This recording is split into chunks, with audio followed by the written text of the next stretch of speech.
In today's video, I'm going to teach you Guide with Google and Great Notion support services.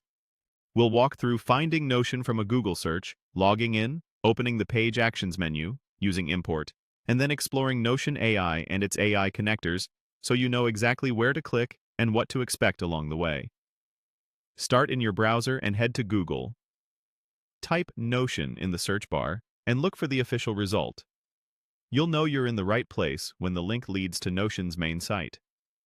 This quick search ensures you're using the legit, up-to-date entry point rather than a bookmarked page that might be outdated.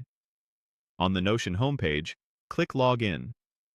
Choose the sign-in option that matches your account, such as email or a single sign-on from your organization. If you're part of multiple workspaces, confirm you're entering the correct one, especially if you're about to make changes that affect a team. If your workspace has admin controls, make sure you have the right permissions before continuing. Once you're in, open the page where you want to work. Look toward the top right of that page for the three-dot menu. Notion has a few three-dot menus, so be sure you're clicking the one tied to the specific page you're viewing. This menu opens advanced options and settings for the page itself. From that menu, click Import. This is where you can bring content into Notion, keeping your information in one place.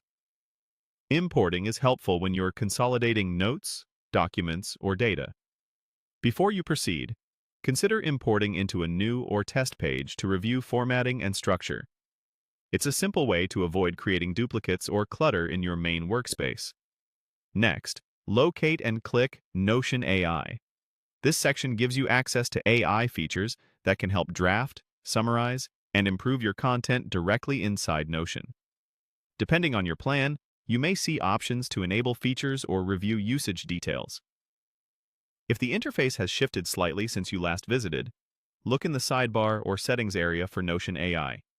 Notion occasionally updates labels and layouts, but the option remains easy to find. Finally, click AI Connectors. Here, you can manage integrations that allow Notion AI to connect with approved external services. Review any prompts carefully, confirm you're using the right workspace, and follow your organization's data and privacy guidelines. If you're not an admin, you may need an administrator to turn on or approve certain connectors. That's it. You searched for Notion, logged in, opened the three-dot menu, used Import, explored Notion AI, and arrived at AI connectors. Save your changes, double-check your workspace, and you're ready to build powerful support workflows with confidence.